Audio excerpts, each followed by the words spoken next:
Assalamualaikum warahmatullahi wabarakatuh. Perkenalkan, nama saya Enok Daniar Astriana, mahasiswi PPG Prajabatan Gelombang 2, jurusan Pendidikan Biologi, Universitas Galuh. Di sini saya akan memaparkan terkait demonstrasi kontekstual pada topik 2, Dasar-dasar Pendidikan Ki Hajar Dewantara. Apa sih peran guru? Ya, di sini guru berperan sebagai pendidik dan pengajar. Apakah ada perbedaan antara pendidik dan pengajar? Jelas ada perbedaan. Di sini peran guru sebagai pendidik, yaitu membimbing, mendampingi peserta didik dalam kegiatan belajarnya, sehingga peserta didik dapat secara maksimal untuk mencapai tujuan pembelajaran. Di akhir, peserta didik dapat mencapai keselamatan dan kebahagiaan yang setinggi-tingginya. Sedangkan peran guru sebagai pengajar, yaitu hanya mentransfer ilmu yang dia miliki terhadap peserta didik.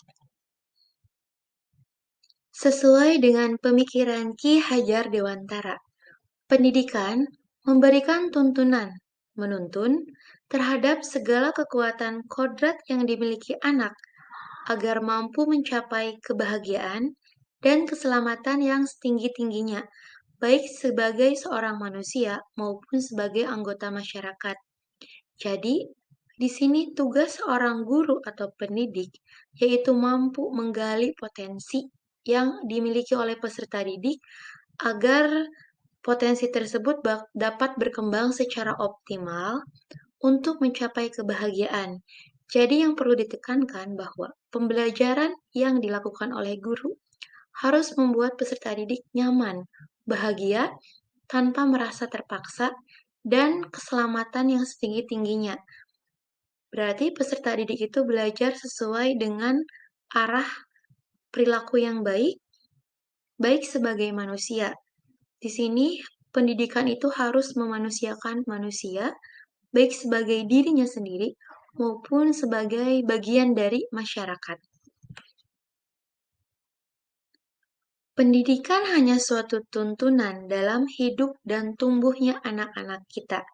Artinya, hidup tumbuhnya anak di luar kehendak kita sebagai kaum pendidik. Jadi, jelas ya, di sini pendidikan itu hanya untuk memberikan tuntunan agar peserta didik dapat berperilaku sesuai dengan pola tingkah laku yang baik di masyarakat.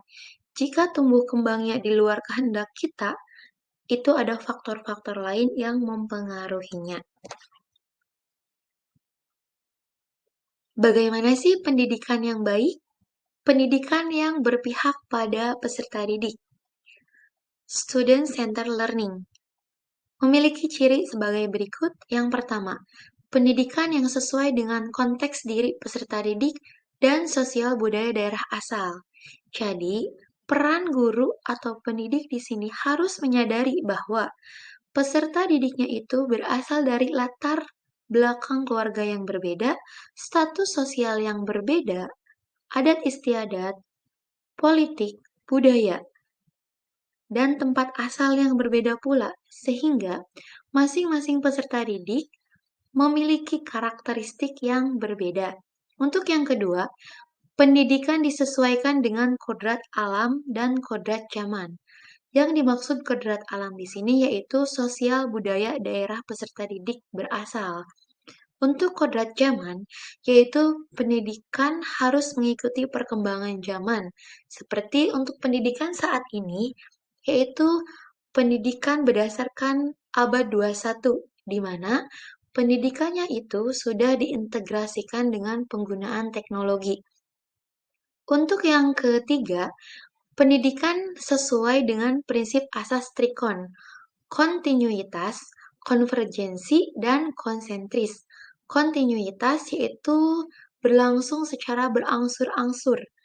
Konvergensi, pendidikan itu bisa dengan memanfaatkan berbagai macam sumber, dan konsentris yaitu harus terpusat pada kebudayaan atau nilai-nilai dari daerah asal peserta didik. Untuk yang keempat, yaitu pembelajarannya yang menyenangkan. sehingga peserta didik akan nyaman untuk belajar.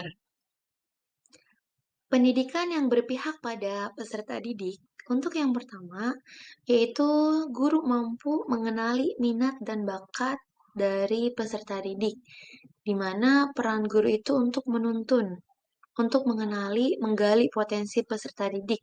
Peserta didik sukanya apa? Apakah dia suka membaca, menulis, puisi, atau berolahraga? Untuk yang kedua, biasanya itu pembelajarannya itu berdiskusi dalam kelompok, sehingga peserta didik mampu untuk mengkonstruk pengetahuannya dengan cara berbagi atau sharing dengan peserta didik lain. Fungsi guru di sini hanya sebagai fasilitator, yaitu memfasilitasi pembelajaran peserta didik. Jadi, diskusi kelompok ini dibimbing oleh guru. Untuk yang ketiga, diharapkan peserta didiknya itu menjadi aktif. Jadi mereka mampu untuk terlibat langsung dalam proses pembelajaran. Bukan guru yang sebagai pusat, tetapi peserta didik yang sebagai pusat pembelajaran. Untuk yang keempat yaitu berani untuk mengemukakan pendapat, menyampaikan pendapatnya, gagasannya, idenya, menyanggah pendapat temannya maupun memberikan saran terhadap pernyataan temannya. Untuk yang terakhir, agar pendidikan ini dapat berpihak pada guru, maka suasana kelas atau kondisi kelas itu harus nyaman, kondusif, sehingga pembelajaran dapat berlangsung secara efektif. Pendidikan berpihak pada murid bisa menggunakan dengan strategi 3P. Untuk P yang pertama yaitu pemetaan. Jadi di sini guru dapat memetakan berdasarkan karakteristik peserta didik, yaitu dengan melakukan asesmen diagnostik. Asesmen diagnostik ini dapat memberikan informasi kepada guru atau pendidik bahwa peserta didiknya itu memiliki karakter yang seperti apa, gaya belajar yang seperti apa, sehingga dalam menentukan model pembelajaran atau dalam perancangan pembuatan RPP atau modul ajar ini sesuai dengan kebutuhan dari peserta didik. Untuk yang kedua, melakukan penjaringan.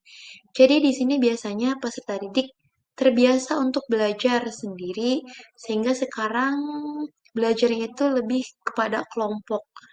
Belajar kelompok ini sangat bagus bagi peserta didik karena bisa saling bertukar informasi, membangun gagasan, membangun sifat kritis pada peserta didik juga. Untuk yang ketiga yaitu melakukan pembinaan. Pembinaan di sini jadi tugas guru itu membimbing, membina, menuntun peserta didik agar dia potensi yang dia miliki itu berkembang secara optimal. Berikut contoh-contoh pembelajaran berpusat pada peserta didik yang pernah saya lakukan pada saat saya PPL pada jenjang S1. Di sini terlihat ya kegiatannya itu peserta didik pembelajarannya itu dalam kelompok. Jadi mereka diberikan LKPD, di mana LKPD tersebut harus diisi oleh setiap kelompoknya dengan cara berdiskusi. Diskusinya itu dibimbing langsung oleh guru. Jadi di sini peserta didik dibebaskan dalam mencari sumber atau literatur. Bisa dari buku fisik atau buku paket, bisa juga dari internet. Ini untuk contoh yang kedua, yaitu setelah kegiatan diskusi selesai, peserta didik harus mempresentasikan hasil diskusinya di depan kelas. Kegiatan presentasi ini bertujuan agar dapat melihat bahwa apakah setiap kelompok sudah memahami materinya. Jika ada yang kurang paham atau kurang dimengerti, peserta didik lain diperbolehkan untuk menanya maupun menambahkan materi. Jika ada kekeliruan ataupun materi ada yang belum tersampaikan, nanti akan ada penguatan materi oleh guru di akhir. Untuk yang terakhir, selain pembelajaran di kelas, peserta didik itu perlu diwadahi dengan kegiatan-kegiatan ekstrakurikuler yang mampu membantu dirinya dalam mengembangkan minat dan potensi. baik dalam bidang akademik maupun non-akademik. Nah, ini untuk dalam bidang non-akademik. Karena perlu kita ingat bahwa peserta didik itu merupakan pribadi yang unik atau khas. Tidak semua peserta didik menyukai hal berbau akademik. Bisa saja mereka cerdas, pintar dalam bidang ekstrakurikuler seperti marching band, paskibra, mereka suka olahraga.